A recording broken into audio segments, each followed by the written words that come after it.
right, well, welcome to episode 9 of No Needed Approval. I'm your host, Pierre Evans. This is my man, Phil, better known as Malone Stockton. So my man hit you, I hit you that way. But no, let's jump into it, Phil, man. So there was some things, man, we was talking about, some topics you came up with. But just so I can be clear, too, out there, I don't come up with topics, man. Every once in a while I might, but Phil comes up with all the topics. So if there's something you want to hear, something that we didn't talk about, but you would like to hear us talk about, or something you would like us to talk more about, let us know. But just put it in the comments because Phil's the one that's going to say it, man.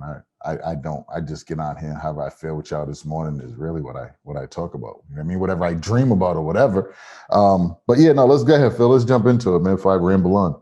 All right, so I want to talk about today is breaking generational curses. So I was fortunate enough to go on vacation with the family, and we went down to Fort Myers. Beautiful. I mean, you get to experience what you experience every day in the paradise that you live in. But for me, it was a treat to get out of Illinois here where it's cold and go down. And it was in the 80s. It was beautiful and spend time with the family. Well, I also have my uncle lives down there.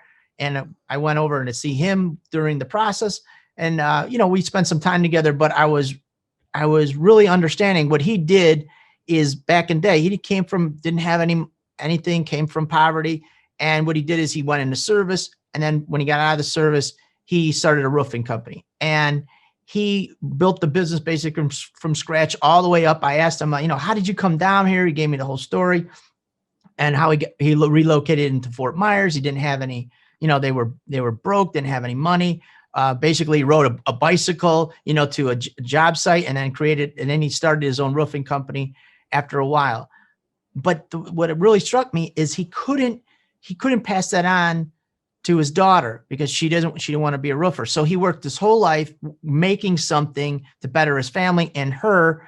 And then when it was all said and done, he couldn't pass that on. Now he gave her more opportunity. She ended up going to college. She's a marine biologist, and that's wonderful. But the challenge is she had to start over again, and she started from the bottom. I mean, in what she got to do. And so I started realizing, what? A lot of people that are very successful, what they do is they build something, and then they're able to pass that knowledge and that business on to their children, and then they don't have to necessarily start from the bottom. They get to start from at least better in the bottom, more closer to the middle, if not the top. And so I was starting to realize this and watching other successful families, what they did and how they did it. So that's what we're going to talk about today is breaking basically generational curses from where you're at and not having to start over again from the bottom, everything. Mm-hmm. If you can make it better for you and your family, then when your kids come up, they're better off and they don't have to start from the bottom. So that's what we want to talk about today. No, I love it, man. And when you're talking, I'm sitting here and I'm like, wow, I gave from 10 years old to 29 years old, I gave this one project, right? These streets around this one project, the name of the projects, like I gave it my life. And again, I'm just being transparent here, man, because when I'm listening to you talking, you're like, my uncle had this and worked all his life and couldn't pass it on. The first thing I thought about is, all the times I put my life on the line and my freedom on the line to be in the neighborhood, right? And really like repping this neighborhood and putting my name in the streets of this neighborhood. Like, this is who I am and this is where I'm from, right? Like that was a huge part of me. And I put everything into that block, but I can't pass none of it on to my son. So none of the legacy I built up in the streets, none of the legacy I built up, in my neighborhood, in my city, like, they can't get any of that. Like that does them absolutely nothing. So listening to you talk about, like the generational curses and, having, not having anything to pass on. Number one, like, I don't want them to take my name on, right? Like that's not a name to have out there. And I definitely don't want them to live that lifestyle, but I dedicated so much to it. So it makes me think now, like if I dedicated that much time to being in the streets and building something up that I can't pass on, like it's only fair now that I make sure that whatever I do, it's something that I can pass on. Whether you want to do it or not, you can benefit from this. You can eat from this. You know what I mean? So when I'm listening to you say that, that's the first thing it made me think about, man, how we take so much time and, where I come from, giving to the streets and them streets never pay you dividends, right? There's nothing that they do for you. It destroys you, but it doesn't do anything to build you up. So when you start to look at it, what is it that's in your life, right?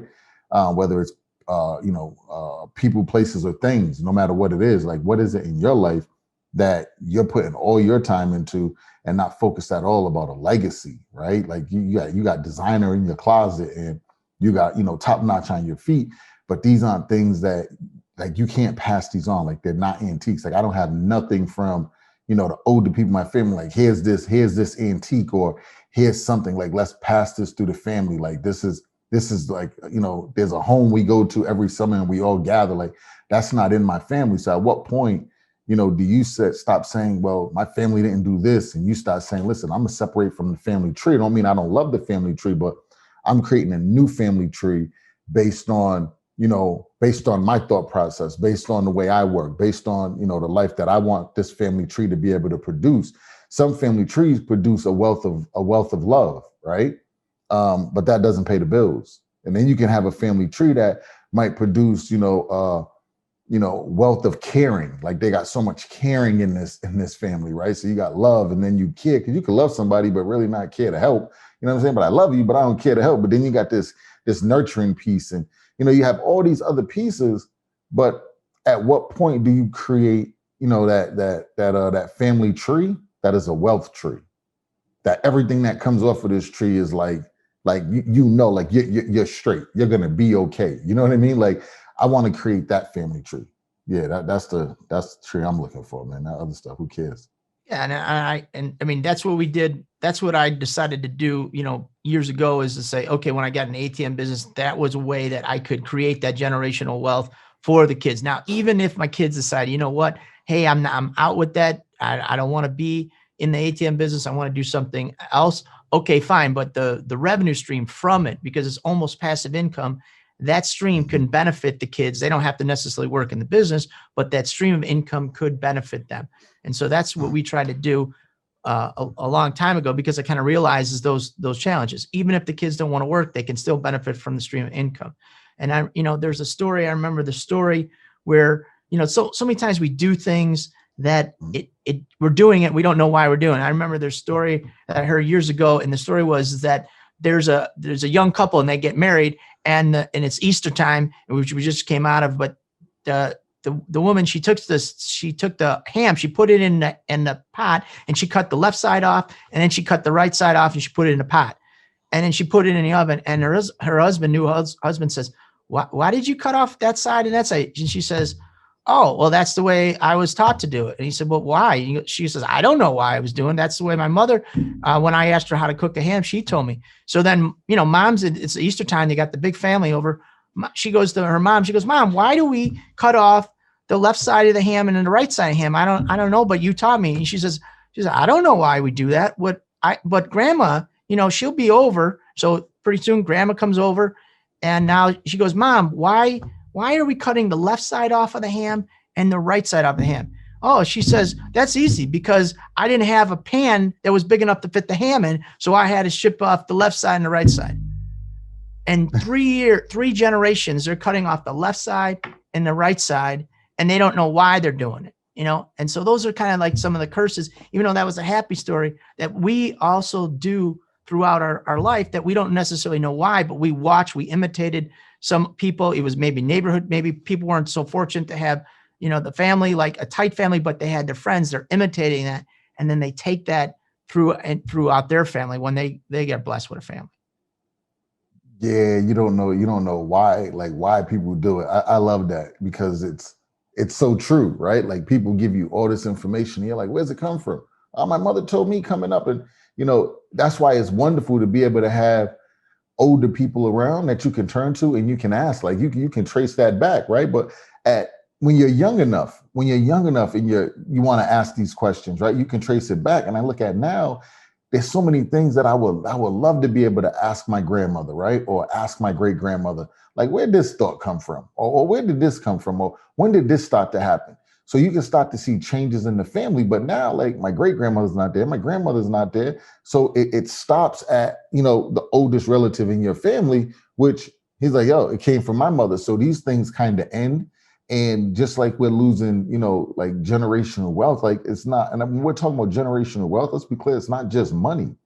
It's Right. it's information. You know what I mean? Like I remember like a little kid being able to talk to my great grandmother, and she's just sharing all this information with me. It's like, yo, what if I was able to get that now? Like I'll have different questions now. Mm-hmm. You know what I'm saying? So legacy, like building that legacy, it's also being able to take the family, the family memories along with you. But they die because we don't talk like that no more. You know what I mean? Like we're not sitting at the dinner table and having these Yeah. conversations. It's like even now, my wife and I was talking about it, where she'll cook.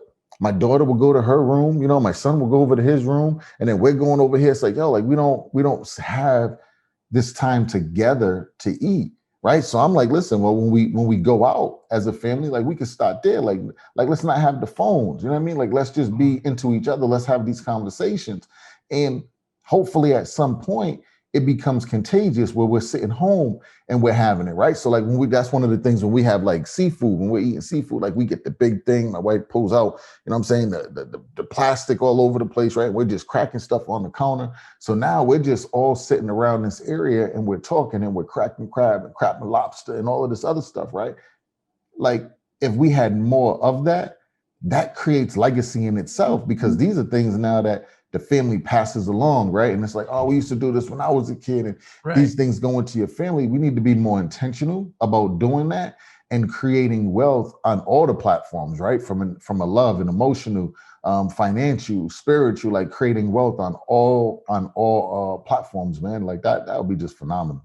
Do you think you brought up an interesting point, and now it's making me think is we're talking about breaking generational curses, but you think we're creating generational curses by not coming together as a family in eating dinner? And like what you said, even if we're eating, it's like they're grabbing their food and they're doing their thing. Mhm. And you might even be all at the dinner table, but the kids are checking their phone. Nobody's really engaged with what's going on. They're all, I mean, what's so funny is when we were on vacation, what I saw, we were out, it was, I don't know, I think it's called like the Sunset Grill or something like that. And the sun sets and all these people watch the sunset on the beach and then they go back inside.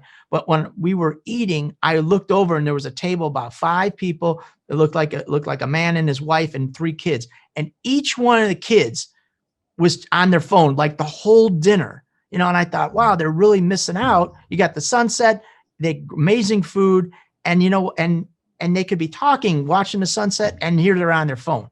And so do you think right now we're creating those generational curses right now because we're so much on our phone and we're not sharing as a family those important conversations that we need to? Yeah, we're adding to it, right? So we're not fixing the generational curses. Right. We're adding new ones. Right. So before, like we wasn't, I know like at my kitchen table, we wasn't getting financial literacy. You know what I mean? Right. Like we wasn't, we was having, how was your day? You know what I mean? It wasn't even like, what did you learn today? It wasn't what did you learn? It wasn't what did you earn? You know what I'm saying? It was more of just conversation, and conversation that was being passed on from generations before that and before that. So they didn't have the information to give. And now, when we're looking, that's why you don't have the wealth, and that's why you don't have that unity where you see some people, man, where they're like real tight. And now you look at it, we're adding to that by us sitting at the table and everybody being in their phones, right? Everybody not communicating with each other. It's a generational curse of non-communication, where you don't know how to talk to each other. So as that keeps going on, you keep getting more into your devices. You keep getting more into things that are stimulating your mind that you have full control over. So now we talk less, and that doesn't make no sense, right? Because how do you bond with each other? How do you learn each other? How do you create the family wealth if you're just separated all across the board? So we're just adding to the curses, if you ask me. And the thing is, I want to be very clear. Like, I don't think technology is a bad thing. I think it's a wonderful thing, right? Because it's going to allow the younger minds to grow. So as older people, and there was times I sat there, I'm like, man, these kids, I don't know what's wrong with them. Like they don't do nothing. No, they're just learning different things. You know what I mean? Right. Like they're learning from the tech. You got 3-year-olds now picking up phones, going through a smartphone, and know how to pull their games up, pull videos up, do whatever they want on a smartphone at 3 years old, 3, 4 years old. So like they're way more intelligent. It's just a different type of intelligence. And I think sometimes, man, because it's misunderstood, it gets a little scary, but we still got to have time where, we actually just communicate with each other, man. We got to be able to talk, because that's a currency. You know what I'm saying? That's wealth in itself. And I believe in, so that's one of the things that we try to do here as a family is we try to, let's sit down, let's eat at least a couple times a week. Sometimes we try to get three days a week where we sit down, no phones at the table. One of my big things is I'm always working. So that means my wife tells me, shut that phone off. We're at the table. I don't care if it rings. So I just shut it off, because if I leave it on and it rings, I want to jump on it. So, yeah. But she was right. And we sit down, no phones. And then we talk, which is, sometimes it's a little strange, be honest, if you're always in your own world, but we do that and it changes everything, Yeah, it's awkward in the beginning. It's a little awkward. You're sitting there like, do. Right. So, you know what I mean? Like, right. Like you're not used to it. That's when you know it's not normal, though. That's when you know it's not normal. Right. So that becomes a thing, and we okay, so we got the current event, and I was thinking what you were saying is right now, everybody, we were in lockdown with the COVID. I know some states were a little looser. In other words, now we're starting to open up a little. And when I went on vacation, so this is what I realized is, so we go to Florida. Illinois is still locked down. I mean, pretty tight. They're just starting to loosen up the restrictions. But when we went down there, I saw these people. It was just like it used to be. People out at restaurants. People were walking on the beach. People walking on the sidewalk.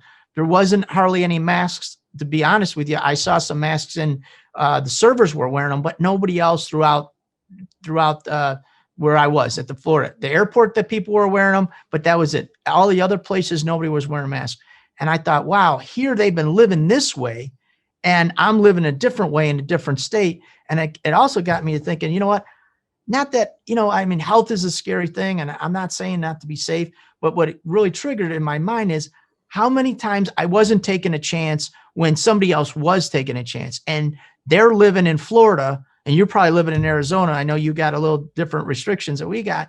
We're here in Illinois, we're conditioned to live one way, and down in Florida and Arizona, you're living a different way. You got more freedom. You're able to do things. And then I thought, you know what, how many times in my life I'm not taking a chance, I'm not doing anything, and I'm missing that opportunity to live a certain way that I could have been had I chose to take that chance and take those risks. What do you think? Listen, man. I'm out here. It's open, and I know just what you mean, because when I go from here to somewhere else, and I'm like, oh, you still got to do that? You know what I mean? Like I'm like it doesn't. I don't like it. Number one, I don't like it, and it's two separate worlds. It's like you got a world of those who want to wear the mask, right? And then you got a world of those who don't want to wear the mask. And it's like, yo, I get both sides, right? Like, so if you believe that if I wear this, it's going to help me, like, yo, put it on, right? If you feel as though, like, whether I wear it or not, it's all the same, then don't wear it, right? I just think that you have the option to and the option not to. It's up to you. I prefer not to, you know what I mean? For my own reasons. So I love the freedom, like out here, like now, like you don't have to wear it. You know what I'm saying? There are some places that require you to wear it, so you put it on when you go in, great. You get out, you take it off. But then there's places you can go where you don't have to put it on at all. So you can choose, you know what I mean? Do I want to go to a place where everybody wears it, or do I want to go to a place where no one wears it? And for me, I'm looking at it, I'm like, it seems like everybody who I ran into that says, oh yeah, I had it, they wear the mask all the time. It's like, well, you wear your mask all the time. Like, how'd you get it? You know what I mean? So for me, it's like, I don't want to be uncomfortable running around and can't breathe through the thing. And then you got people that wearing it all the time, 24 hours a day, 7 days a week, and they still caught it. Well, why am I going to be uncomfortable? If it's going to happen to me, it's going to happen. My wife, she gets a little mad at me, from time to time, because I'm like, nothing happens if it's not in time. You know what I'm saying? Like, if it's not meant for you to go, like, you're not going to go nowhere. You're going to be here. And I believe that. So how can I believe that, but don't believe that I'm going to stay safe? You know what I'm saying? Like, I don't know. You can't have faith without belief, or belief without faith. So, I'm against the mask. It wasn't long ago. I mean, we're talking about a little over a year that the whole country is wide open. We're doing what we want to do. We're trying to make money. We're trying to be with our family. Whatever you were into, you're doing it. Going to baseball games, watching football, basketball, whatever. And then in a short amount of time, if you think about it, it's only been like, 18 months? and the whole country shifted in one direction. And now maybe we're going to shift back, or it's going to be the new normal. But how many times in our life, and I know when you're teaching somebody about confidence, mental toughness, and self-esteem, how do you get them to make that shift when we've been conditioned right now as a country to be, let's be safe, let's do this, let's do all these things. And they made us shift this way. And now, you want to try to grab some of that freedom back, so to speak. How do you get somebody to change when they're being conditioned not only 18 months, but their whole life to be one way? And you're like, look, you could have some freedom. You could have some benefits in life. You could do this. And I got to get you through, I know you got that amazing program to get you to say, look, there is more than what you've experienced. I mean, talk about a little about how do you do that? So when you look at just like the 3 stages, right? The what is, the what could be, and the how to, most people never really become completely honest about the what is. So there you go. You're sitting in a space where you're confused, right? But the minute you come up and you're like, yo, this is what it is right now. This is the storyline. These are the facts. This is the situation. This is my problem, right? Once you identify that, now you can start to say, okay, well, what could it be? Yes, this is where I am now, but what could it be like later, right? What could it be like a week later? What could it be like a year later, 2 years later, if I stay the course? If I don't stay the course, I already know what it's going to be like. You know what I mean? It's going to be worse than what it is now. But if I stay the course, then at some point it's going to get better. I don't know when, but it will get better. So, and then once you got the course, now you can start to say, okay, cool. How do I get there? But these are all the steps. And if you're lying at the what is, then it's hard for you to imagine the what to, because you might be overshooting the vision. You know what I mean? And when I say overshooting the vision, when we're saying, this is what is, and my starting line is right here. Well, now there's some stuff in here that you're not taking care of. And because you're not taking care of the stuff in here, because your real starting point is down here, you're going to spring forward, but you're going to fall back, because it's just like when they build a new house, right? And it settles. The more it pushes down on the earth, right? It settles, you get the cracks in the house. They got to come out. They got to fix it. It's the same concept. When you're building on a fake starting point, you have all of this negative space below you that at some point it's going to settle. And when it settles, it's going to hurt. It's going to become an expensive fix. It's not cheap when the frame of your house cracks and they got to jack it up. You know what I'm saying? Like, that's not cheap to do. So it's not cheap to fix in your life neither. So be honest about the starting point. And then when you start talking about the what could be, you're really going as far as your vision, right? So based on, when I say as far as your vision, you're really going as far as your current level of information, right, can really take you. Like if you look down an empty street, you can only see but so many poles, so many telephone poles. But the minute you get to that last telephone pole, you can see further. So it's the same thing. Your information will take you only so far. But when it gets you there, you now have the information to where you can start to go a little further because you can see more. So that's the same thing when we're talking about the what could be, right? You lie about your starting point, you're seeing further than what you should, so it becomes blurry. There's no clarity there. And when you start looking at the how to, now that you know the what is, you know the what could be, now you can start to map out the how to. What do I need to do every day, right? What's this? What's that? So that's my take on that, man. You really got to become very clear on them three steps before you even have something to step on. All right, and then when they get to the how to, what's nice is like, okay, I realize that it sounds like a lot of it is I realize now something else is possible, and now when I get that, oh, there is something possible. Now I got to figure out, well, how to do that. How do I get from point A to point B and further? And then say, okay, I can do something to make it great. And then they go to you and say, well, how do I get there? And then you could teach them, well, this is how to do it. Yeah, but yeah, so the first thing, and so many people be on like the how to, and that's why I really didn't like hit it too much right now, because everybody be on the how to, but you lied about the first steps before it. You see what I'm saying? So we can give everybody the how to. We can give it to everybody. You hear people say all the time, and I put it all in the book. People ain't gonna read the book. They're not gonna follow through with it. And it's because they wasn't honest about the first two steps, the what is, right? That first step, the what is, like be honest there. And now you can start to go to the rest. Otherwise, if you're not honest at the how to, right? You can't be honest at the what could be. And now the how to, you're instantly gonna go right to the how to. You're gonna skip over the what is and the what could be. And you think that by you learning the how to, it's gonna save you from the rest of it. It's not. It's not gonna save you because you start doing the work that needs to be done up here. It's going to hurt you because once you get up here, you never want to come back. You don't want to sit there and go to the finest steakhouse in your city, right? And then just start eating like steak from Denny's, the steak and eggs at Denny's, right? You just went and had like a fine piece of Wagyu beef, like it's like you can cut it with your fork. And now you're at Denny's with this little thing that might rip your teeth out. Like you don't want to back up. You're like, I'll never eat that steak again. You know what I'm saying? Like when we go out, if we look at somewhere, I'd be like, nah, like I don't even really eat steak like that no more. But if I do, I'm eating it from one place. I'm not going nowhere else to order it. Why? Because I'm not going to waste my beef intake, right, on that thing right there. I want to go and get that. So it's the same concept.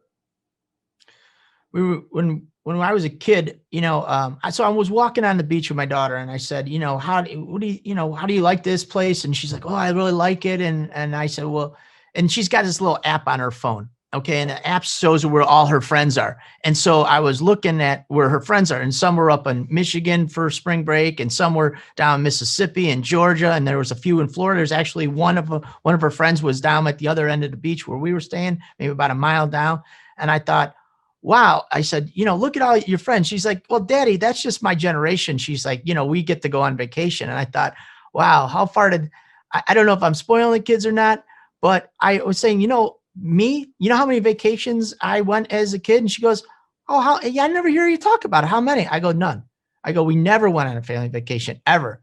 I said, our family vacation was, my dad says, hey, get in the car. We're going to go see your cousins. We went over to the next town over, and we hung out there for the day. That was my family vacation. She's like, I'm just lucky. I go, yep, you are just lucky. I said, but that was one of the things that I wanted to change, is I wanted to experience those family get-togethers and go somewhere nice. I mean, we started out, we didn't, we just took a short weekend. We went up, to a place and camped or something like that. It didn't, but then as I got a little bit better, then we could take a little more excursions. And so we got this one, but it was all on the mindset that I want to make changes. We made those changes, made those shifts, and now we were able to bring that, into the family. And I know like a lot, I mean, I know your background, and you had to make some sacrifices and changes to get to where you're at.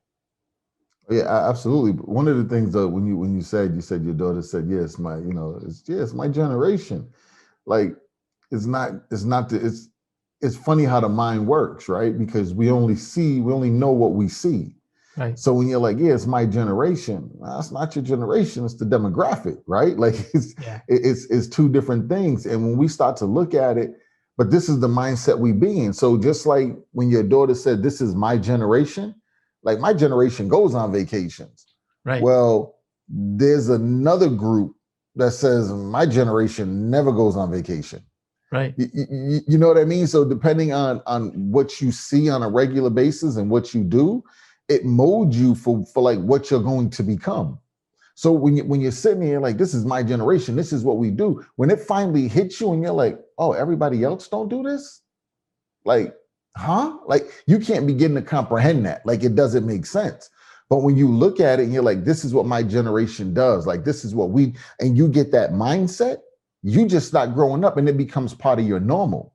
Right? You're like, no, when I was a kid, like we did this all the time. Like I'm still going to travel. Like I'm going to make sure in my life I travel. I'm going to make sure every so often I do this. Why? Because this is what I came up doing. And we all do what we came up doing, but some of us are doing things we came up doing that is broke.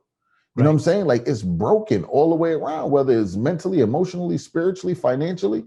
You came up learning and you duplicating what you was learning. Like, so you got to get out of that point and be like, hold on. I'm learning it here, but other people are living like this. What are they learning? And then go over there and learn that. You know what I'm saying? Like, don't just be stuck and say like my generation don't do this, and don't think like, oh, my generation does this. No, because now you can take things for granted. You know what I'm saying? Like, no, this isn't normal. It's normal for you, but for some people it's not. Right. And then that's what I try to explain to her. I said, I said, the reason why it's normal for you is because we chose, your mother and I chose to live in a different area. We could have lived over here and it wouldn't be normal, but we chose to live here and we had to make a bunch of sacrifices to get there. And now it's normal to you because that's the people that you're hanging out with. But there's over here, if we would have chose to live on this side, it wouldn't have been normal. This is not normal. And so she got it a little. And what I think really hit home is we were sitting, they would put the chairs out on the beach. So we would get up real early, we walk on the beach, and then we get back to the hotel. And then the guys were putting out they bring in the chairs every night because of the tide. So they put the chairs out. So I was sitting there and a woman said, "Hey, would you mind if you moved over a little? Because my husband hurt his leg and he can't walk very good. And I'd like this spot." I said, "Yeah, no big deal." So I moved over. We get to talking and she started asking my daughter where she's from, what's going on.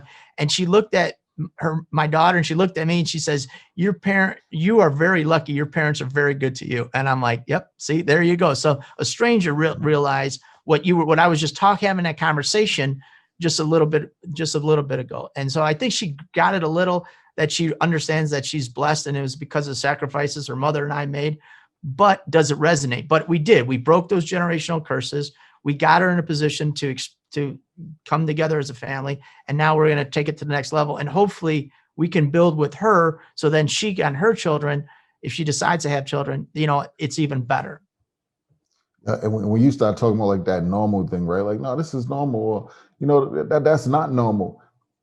We as people, right? We get so caught up into what was taught to us, right? It's normal it's normal for us that come from this environment to only do this, right? It's normal for us that come from this environment to not deal with this environment.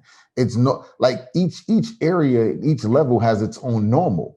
So really what's normal to you is whatever you're used to doing, right? Like, let's be very clear. People be like, oh, that's not normal. No, not normal to you because you're not used to doing this, right? So when we start looking at people that learn to survive from paycheck to paycheck, like, in that world, that's normal, right? Because you grew up watching that, right? And not only did you grow up watching it, you grew up hearing about it, and then you grow up living it. And then you look at individuals that say, okay, yeah, I grew up that way, but that's not the way I want to stay. So there's some adjustments I need to make. I don't know what they are, but I'm gonna figure it out. I'm gonna figure some out on my own. I'm gonna talk to some other people. I'm gonna get around some new people, right? Because it's the thing, if you get around people that don't know how to accumulate, then you're not gonna learn how to accumulate neither. Right. But if you get around people that say, hey, this is how you do this, and you're mentally tough enough to take that advice from them and go execute on another level. Right. You're at that point, but it takes time.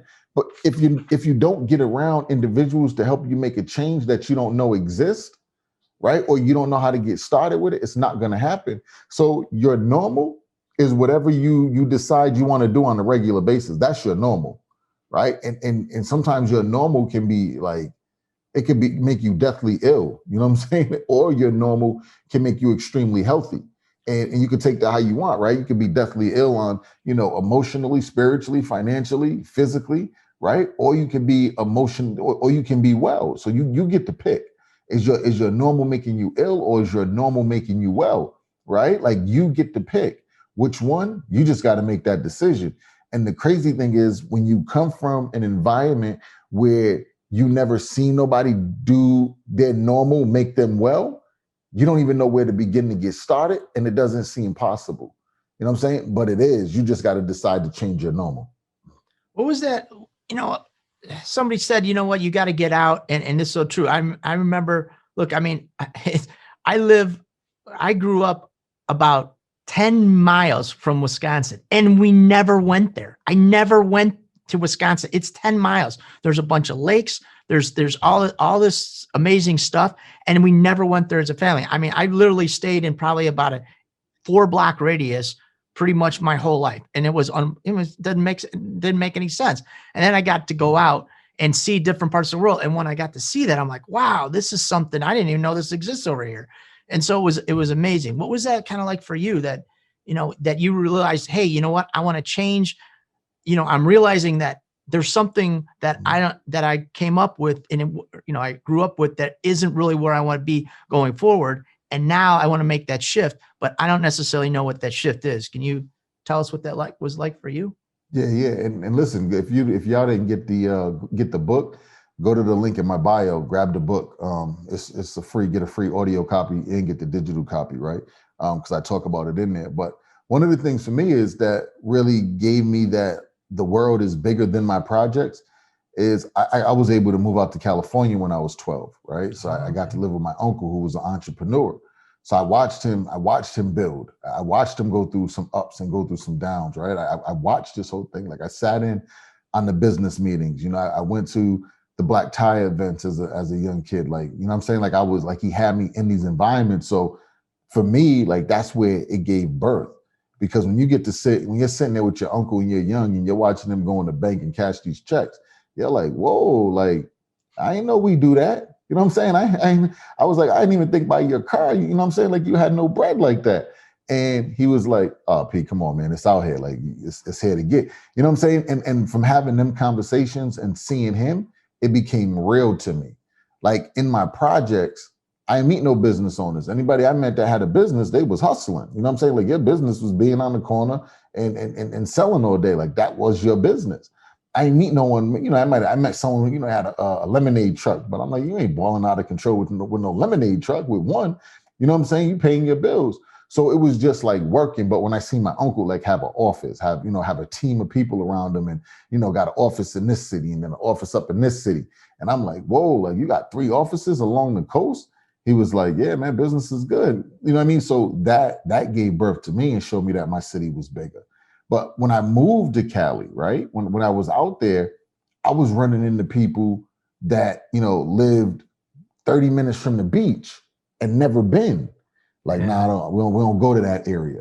So now I'm like, what do you mean? You know what I'm saying? I'm running into people that like, yo, nah, I ain't never been over to that mall. I'm like, what you mean you never been to that mall? Because of the gangs, right? Everything was so separated. And it's like, no, this is our area. We go here, and we live inside of this. And I'm like, yo, I know I come from a small city and it's like that on my city. Like, yo, I be on my side of the town. That's it. But we don't have no beach over there. The beaches we have, we all going to the beach.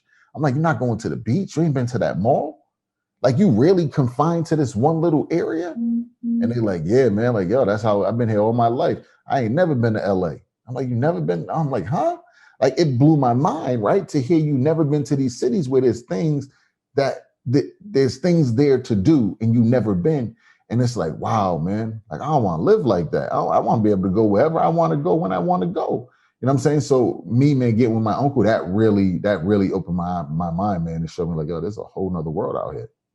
So from the exposure from your uncle, it helped you to say, hey, just like you said, because of exposure, you're like, hey, there is a whole nother world. I could do more. I could be more. I could see more because of he exposed you to something like that. And what you said is, hey, people lived in this area and they never went to the beach. And you think it's like, well, because you were brought up as like, hey, if I go like 5 blocks over, it's a different thing. Maybe I might get hurt or, a different gang or something like that. And they might, they want to, I don't know, they want to fight or they might kill me. I don't know. So I'm going to just stay here. You think as life kind of teaches, that's what was brought up. So now when you get older, you just take that same mentality that what's called generational curse. It's like, look, I'm not going to do that because I don't want to get hurt. It might not be killed. It might just be financially hurt or take that chance. And our whole life is eminent of that bringing up. But for you got lucky because you got exposure. And a lot of times if we don't get that exposure to something else, we stay confined in that little area, whether it's just a geographic area or a mental area.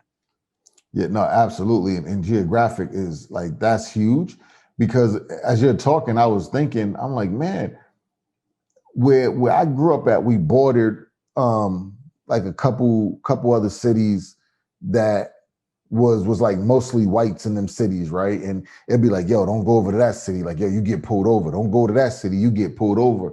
And you become such in a mindset of, I don't want to cross that line, right? Like I'm driving this way. I don't want to go over there. And you're like, I'm staying out that neighborhood. Like, yo, why? Why? Like, why would you want to stay out this neighborhood? Because everybody told you their horror stories of this neighborhood. Of when you go through this city, this is what happens. You hear everybody's horror story and you think that, oh, if I go there, I'm gonna be a part of that horror story. Like, no, you're not.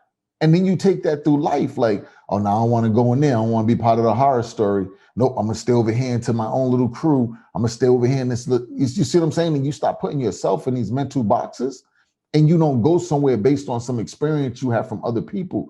Not real, and never ask, well, what did you do when you was there? And not that you have to always do something, but what was you looking to get out of it?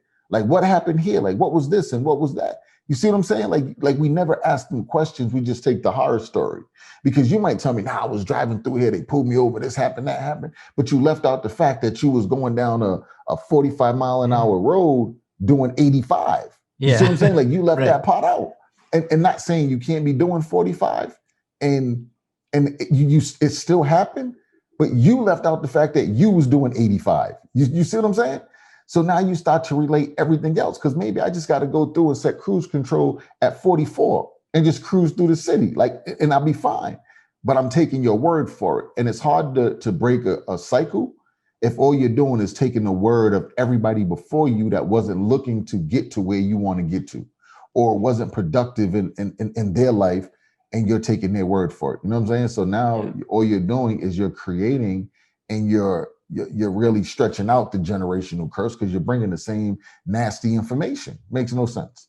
That's one of the toughest things, like at our program, when we teach about the ATM business, that's the toughest thing I got to overcome is for the students, is because I got to get them to think that there's more than what they got, more than what they're doing. And you know what? We got to make that mindset change to say, look, I can teach you a way to get you to get better than where you're at, give you residual income, and make your life better. But they got to believe that it's possible. And then sometimes they start to hit a little adversity and they're like, oh, I don't know if this is right for me. And they're going back, and I'm like, no. And then I got to coach them up and say, you know what? No, you can do it. Look, I've been doing it. I've done it for 20 years. It's possible. We can make that shift, but you got to just trust in me. And I can show you how to do it. It's not going to be easy. Of course it's going to be hard, because it's not supposed to be easy. If it was easy, what's that old saying, everybody would do it. But this is what you have to try to do. We get that shift. And you know what? Then they're like, oh, what you were telling me, and now I believe, because now it's like, oh, I see that light bulb. I see what's going to happen. I could see what it could be. And I see, Phil, you're doing it. I just didn't know if it's possible for me, because I'm not the same as you. I didn't know I could do it too. I'm like, man, that's why we got the system. It'll work with anybody, but you just got to believe, trust in yourself. And you know what? It's going to be hard, but if you can get through the hard, now you can make a change in your life. So, and so I know your program is a lot like that too, making them believe in themselves, so to speak. Yeah. And that was the thing. Like when you was talking about it, like, you just got to believe me. And that's the thing, like, the individual just got to believe them. You know what I'm saying? Like the individual got to believe themselves, and then it happens. It won't happen before that. Like you can give them all the information. You can have all of it. But if you don't believe it, then it's not going to work anyway. You know what I'm saying? Like it's really not, because when they say to you afterwards, like, oh, now I believe it. See, now I believe it. And that's the whole thing, man. You got to believe it. And then you get other people to believe it. And then that's where it happens. You know what I'm saying? I be finding that a lot of people will do business with you just because they like you. That's 98% of the people. The other 2%, they're buying because they're in a rush. You know what I'm saying? Like some people don't want to go to the big hardware stores. And I think we talked about it before, right? Like they want to go to Ace, the little small family spot. They don't want to go to the big hardware store unless, Ace don't have it, or if they need it, it's an emergency and the big hardware store is open, then they're going to go there. Other than that, they're like, I'm always going to the little mom and pop hardware store. That's just their thing, right? So there's somebody for everybody. Like everything that's out there, somebody's going to do. What is it? What is it? You got your shirt? What is that new shirt? What does that shirt say? Oh, that's after you've done all you can. That's when you get to that breaking point. You know what I'm saying? Like you feel like you just run into that brick wall and you're lost. Like there's nowhere for you to go, and you just start getting in there and just thinking like, okay, cool. Like I've done all I can. Now what? You know what I'm saying? Now what can I do? And at that point, man, that's where you just pause. You got to pause and hold still and study. You only feel like you've done everything you could because you drained out your little study tube. You know what I'm saying? Your study information, everything you learned, you drained it. So you got to go learn something new that is going to help you to get beyond that little imaginary wall that's in front of you that got you feeling like you're tapped out. Like, nah, there's always something to do, always somewhere to go. always a move to make, right? You're never out of options. There's always options until you die, man. So that's that after you've done all you can, right? To put you in that mindset of let's get beyond that. I remember I had this coach once, and the coach and I said, look, I'm doing everything you tell me to do, and I can't break through this level. And then he said, well, that's because there's more to do. And I said, well, I'm doing everything you told me. And it's like, but I didn't give you this piece right here. And I said, well, why didn't you give me that piece? And said, you weren't ready. He said, if I gave you a piece, you wouldn't have valued it. But right now you're at the point where, man, I've done all, like, just like you sure, I've done all I can. Now what? It's not working. And he gave me this little piece, and all of a sudden, boom, I got results. I said, man, what? I couldn't understand, but now I realize I wasn't ready to receive the information. It wouldn't have been valuable at the time, because I needed to get to the point where I've done everything I can to get to this point, and now it's not working. He gave me that little piece, and it made all the difference, but it's because I was ready to receive that information at that particular time. Yeah, and that's going back to even when, you start talking to people and telling them to identify the what is and what could be, and you got to leave the how-tos out, because if you would have had the piece in the beginning, you'd have tried to put the piece somewhere, but the piece didn't have nothing to hold on to, so It wouldn't have worked. You know what I mean? It's like you're gonna put a new engine in your car, but you ain't unplugged the first one yet. You know what I'm saying? Like get the first one out and then bring the new one over. You trying to bring the new one over, like for what? You didn't even get the first one out. You complaining the new one ain't show up. Like the old one's still in there. Take your day to get that out, and then by the time you're done, the new one comes. It's the same concept, right? We want information like now, and we don't think the information we have is useful. Like, you know what I'm saying? If you knew that what you had was useful, you would start to implement what you have. And the more you implement what you have, the more you're going to be like, oh, I didn't even know that. Oh, that works like that. That does that. Instead, you're like, oh, I already know that. And that's not work. I already know that. And I already know that. I already know it. Like, that's your favorite line. I already know that. Like, nah, you don't. Like, if you knew, you would be doing more with it. So you really don't know. You just got an idea, right? So you got to take and use everything that you already have. And you got to empty that. That's when you're at your breaking point now. If you never feel like you're at your breaking point, it's because you never maximized all your information. That's right. That's right. I want to leave the audience with this is that, you know what, to beat generational curses or break generational curses, you got to set, I know this sounds cliche, but you just got to set a goal and you just say, you know what, I don't want to be this anymore. I don't want to raise my family. I don't want to bring, if I got a wife or a girlfriend and we're rocking a certain way, I don't want to do that anymore. I grew up that way. Or I came up that way. I want to break this. And you set yourself a goal. And then, you know what, things, I don't know, law of attraction, I guess, things come to you to help you to not go down that path. And now that you're down that path, then you don't have to make those same mistakes that you're coming up with. And then you can see the only challenge with that is if whoever's around you, they're going to try to bring you right back into that. And they're going to say, hey man, why aren't you with us? Or why don't you want to do that anyway? And you just got to keep on your goal, keep on your mindset, and it'll work every time. And you can break those generational curses. Well, that's what I want to.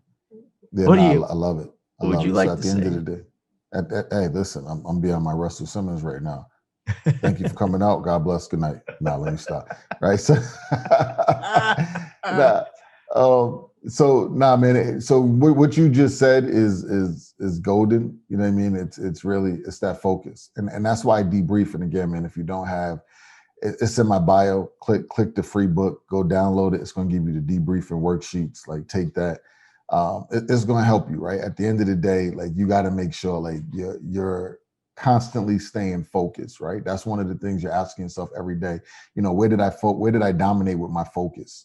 Did I stay on task, right? Did I avoid the obstacles of the obstacles that I could avoid? If you're walking and someone stops you and jumps in front of you and starts talking to you, that's a little hard to avoid as fast, right? But if your phone rings, like you don't have to pick up for people. A knock at the door, I don't need to answer for you. You know what I mean? Like a voicemail, like an email, a text message, right? Like I don't need to answer you right now because I'm locked into what it is that I want. Like I'm so focused. So my mission is I want to make sure every day I'm dominating on my focus. I'm not answering the phone for you. I'm not doing this and I'm not doing that and I'm not doing this if it's not tied into what it is that I want. If it's tied into what I want, then I'm all over it. Why? Because that's where my focus needs to be today. So I'm dominating that. If I have times when I don't, that's when I'm like, yo, where'd I drop the ball? I answered for such and such. I shouldn't have. Why? Because that person only talks about this, and that, right? That person adds no value, right? What did that cost me? It cost me 30 minutes of my mind. That 10-minute conversation cost me 30 minutes of my mind going the opposite direction. And these are the things that I'm thinking about all the time. So the debriefing worksheets, I'm telling you, man, phenomenal, like helps me on a daily basis. And that staying focused, man. I want to make sure I'm dominating my focus every daggone day. And there's some other areas too that it touches on, but go download it, man, so you can really see it. All right. All right. That's good. It, man. That's all I got. That's good. Don't give it all away, man. We won't have nothing for tomorrow. Come on, man. So that's where we're at, man. Listen, so I'm your man, Pierre. That's Phil. You know, that's Stockton Malone. Listen, I'm going to talk to y'all. That's how he does it. That's how I do it. Thanks, guys. See you later.